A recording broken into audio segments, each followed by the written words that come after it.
Will AI adoption increase or decrease demand for your services if you're an independent consultant seeking more corporate clients? Today, we're going to figure it out, okay?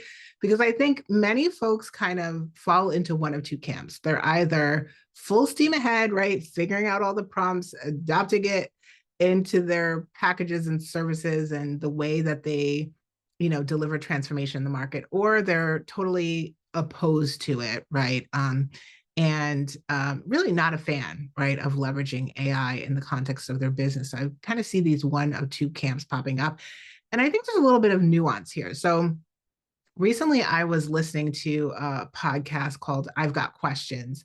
And it was an interview of an AI economist kind of predicting what the future of work would look like. And they were talking about this shift from like this jobs based economy where we're all identified by our job titles and moving into more of a skills based economy where we are translating our expertise into tangible value in the market and what that looks like. And so I want to kind of break down what that could mean for your consulting business. And this is not just for technologists, this is for folks, every industry pretty much being impacted by the adoption of this emerging technology. And so by way of introduction, my name is Anniedi. I'm the Chief Swagger Officer here at Edem Spark. I created Swagger School to help you hit your revenue with just a handful of clients without working more hours each week. We do this by advising independent consultants on how to secure the corporate bag.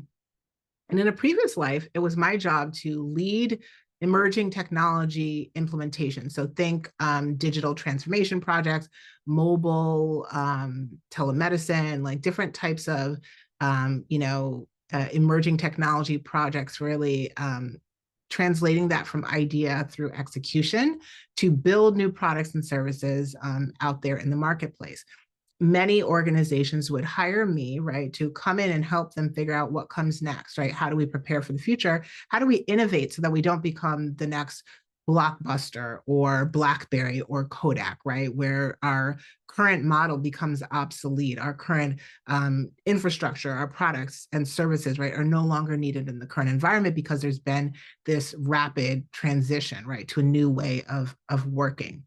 And so, when I think back to my aha moment, right, it was on the heels of the last economic downturn.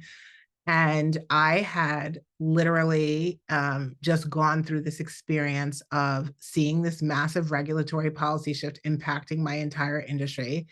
But it wasn't just a regulatory policy shift, it was a shifting competitive landscape. It was a technology shift as well in terms of the way in which products and services were being distributed in my industry. So there were a lot of things that kind of make it very similar to what we're all navigating through now. And I think it's easy to say this change is either good or bad, right? This kind of binary. But I think that for many organizations that won at that time, they were able to look and see the trends that were going to drive demand for their services, regardless of the outcome of the policy wins. Okay, I'm going to say that again. Regardless of the outcome of the policy change, there were organizations that were able to position themselves to win in the market because they were looking at those broader industry trends. And I'm going to break down what that might look like. I think there's a lot of people right now who are doubling down on getting certifications for AI, learning the new technologies. Maybe you're becoming a master of like prompts. And a recent study at MIT, a recent report found that like 95% of AI projects in the enterprise environment were, failing, right? They're not performing the desired outcomes. They're not delivering the desired business results in this early phase and stage. And I think why that often is because of the underlying change management that is required to make any type of change stick, right? So that could be training and upskilling workforce, right? Equipping people with the tools. That could be culture change, right? Recalibrating the way they move and operate. That could be individual behavior change, right? I remember when we were implementing like electronic medical records, right? Back in the day with physicians, we all thought that made everyone's life easier, but it only sometimes, right, might have interrupted that workflow and now created yet another thing on top of an already busy plate. And so when we think about the reality that many of these projects are not currently succeeding, now we have to ask ourselves, what is it that would make that project be successful. And when I first got into consulting, I remember almost feeling bad that I didn't have a traditional consulting background, because I was like, I came from industry. But I quickly learned that coming from industry and having actually implemented real projects in the real world, and knowing what it takes to get those projects off the ground, whether it's a new product or service launch, whether it's going after new customers, whether it's creating an entirely new business model, having that insight was so powerful as a consultant, because it made those strategies that I was recommending much more practical and actionable and easier to implement. Okay. And full disclosure, I am a adjunct professor of strategic planning. So I'm always thinking about how do we go from idea to execution. Okay. So I want you to be thinking about this AI adoption as multifaceted and nuanced in terms of the ways that it could drive, stimulate demand for your services in the marketplace. And as I was watching this podcast, there were a number of areas that came up. So in terms of, this world where we're no longer defined by our job titles, what I loved the most was that they talked about this like coming renaissance, this renaissance where we return back to our love of performing arts. So if you are a photographer, you are somebody who works with writers, you are somebody who works with speakers or podcasters who are telling their story, you're a brand storyteller or a marketing strategist, right? There are so many ways that we are going to see this boom, right? A resurgence of a creator economy like no other in this new environment, as folks are kind of really disconnected from, being taskmasters and being measured by productivity, and now outsourcing that to technology, right?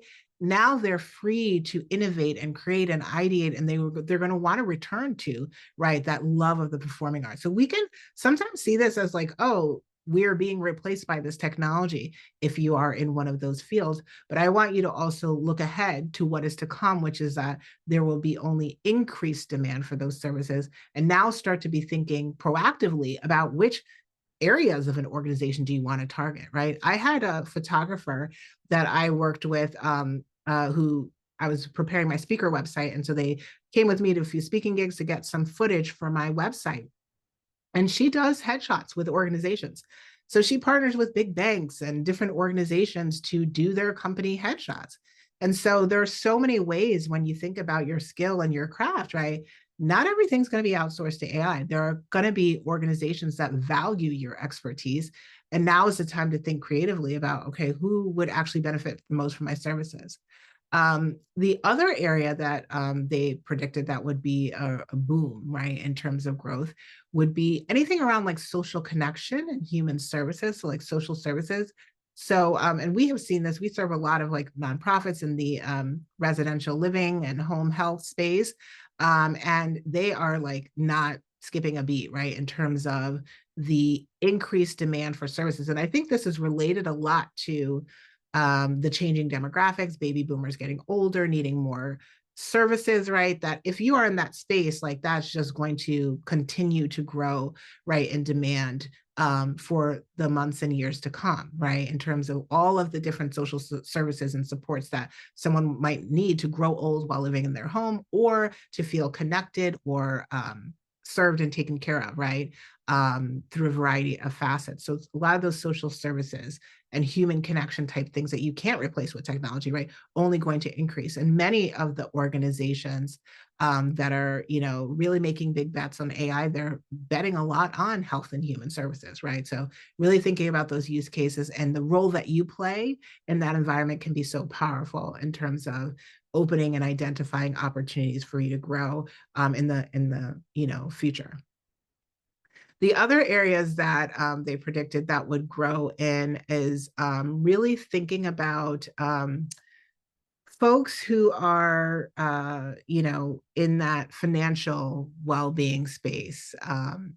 So think about this is also related to and tied to the economic shifts that we're seeing, but expect that more folks are going to have increased needs, whether it's two ends of the extremes, right? Folks who are making big bets, right? And needing wealth management type of services, folks who are really grappling with some of these changes and more on the financial literacy side of the equation, right? So there's a number of spaces where, as you think about the shifts and changing markets, how this will increase demand for your services if you have kind of that financial well-being background.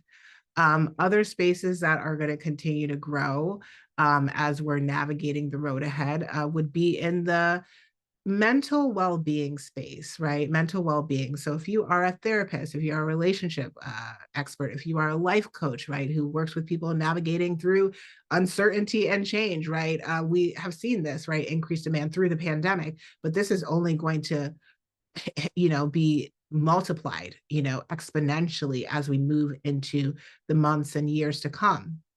So if you are like a group practice owner and you have your own therapy practice, now you want to be thinking about what are some more scalable ways that I can deliver my craft in the market, right? Maybe you're burnt out on those one-on-one consultations, and now you got to think about how do I create and craft intellectual capital that can then be leveraged to serve one to many. This might look like you taking your skills into the corporate arena and delivering workshops or programming. This might look like packaging up things into like group coaching experiences in the leadership development and well-being space. So really start thinking outside of the box. How can I compete across state lines, right? So I'm not beholden to just having licensure in a particular jurisdiction, but now I'm able to take these other skills and expertise and now look for clients anywhere. So this is for you if you're in that mental health and well-being space as an opportunity to continue to drive growth and drive demand for your services in the months and years to come. So that mental well-being space is going to be a really, really powerful space to think about how to drive growth. One area that may be surprising is they predicted a boom in religion and spirituality.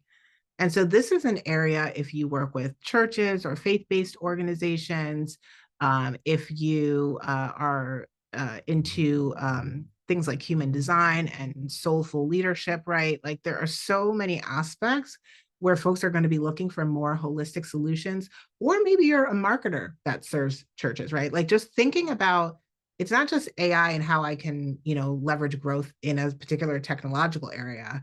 It's thinking about what will that technological shift do for the organizations I'm serving, and then how can I bring my expertise and align that with a high growth area. Okay, so if you serve right organizations that are faith-based, like this is your time to shine, right? In terms of really thinking about what will their unique needs be as they, the demand for their services outpaces their supply, right? How can you support them in, either streamline the way they deliver things, increasing their technological capacity and infrastructure. There's so many ways that if you align yourself with a high growth sector, you'll be able to position yourself for some success, like moving forward.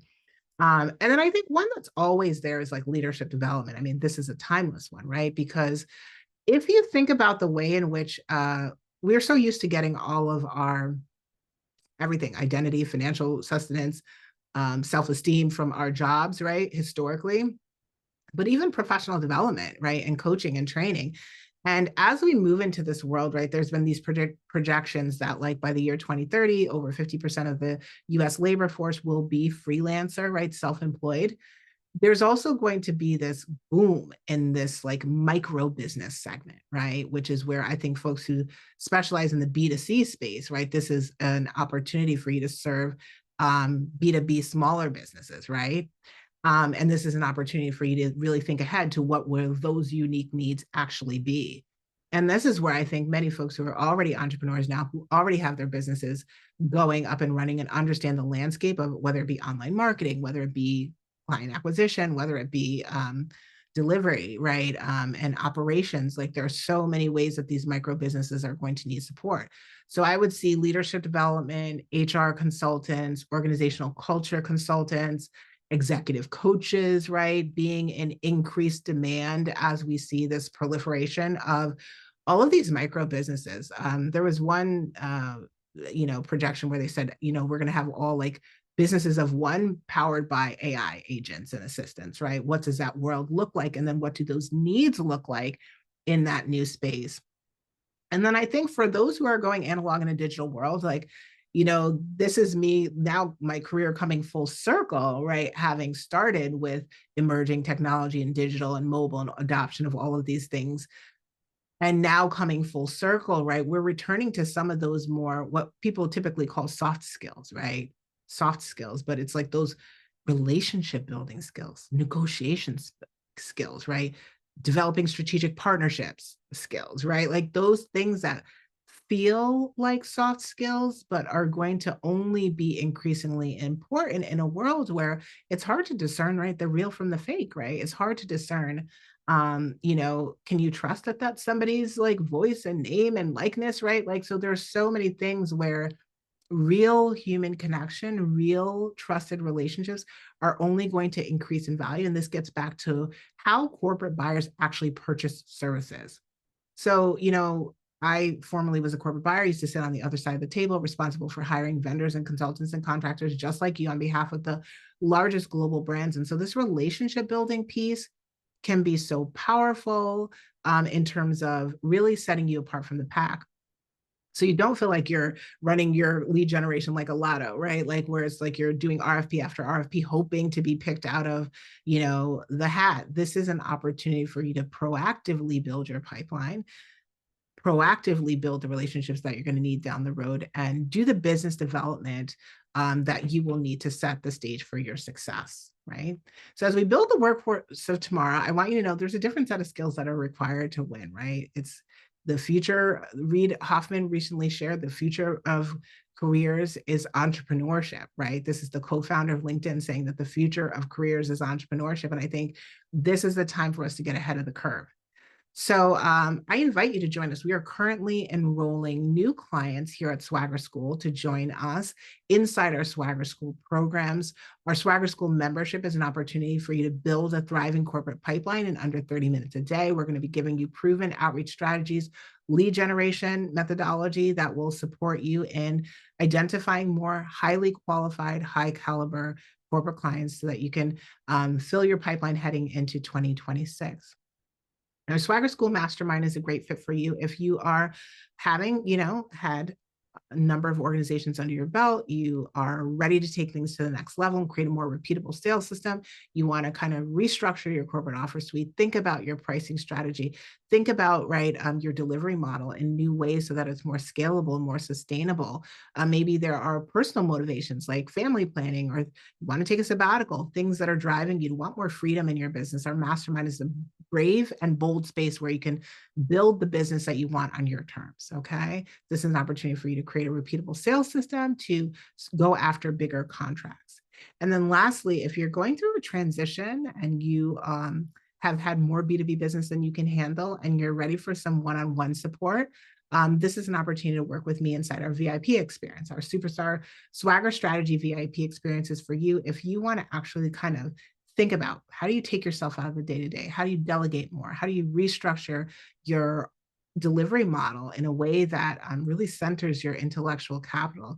We've worked with clients one-on-one to do a number of, deep dives. We start off with a baseline audit, of your proposal, do a 360-degree review of your profile, and then give you strategic recommendations to dive in to craft your 90-day swag plan. So this is an opportunity for you to get hands-on support in a one-on-one environment if you value speed and clarity from someone who's climbed this mountain before, okay? So if you are interested in joining us here at Swagger School, go ahead and visit our ultimate guide to sealing more corporate deals. Inside our ultimate guide, you will find, our thought leadership, our perspective on the changing corporate consulting landscape. Why what works for individual consumers doesn't necessarily work for, reaching organizations. What you need to be thinking about in terms of positioning you from a mindset and strategy perspective to win in the corporate arena. And then how we support folks in navigating their journeys from wherever you are on the road to securing bigger contracts. So our ultimate guide to sealing more corporate deals can be found by visiting us at sealthecorporatedeal.com. So you can visit us at sealthecorporatedeal.com, access the guide. It's a binge-worthy series where it'll answer all your questions about our thinking, our methodology, how we work with clients, what to expect. All of that is answered inside the ultimate guide. And then you can pop on my calendar or we can chat in the DMs to answer any lingering questions that you may have before you complete your enrollment. Okay.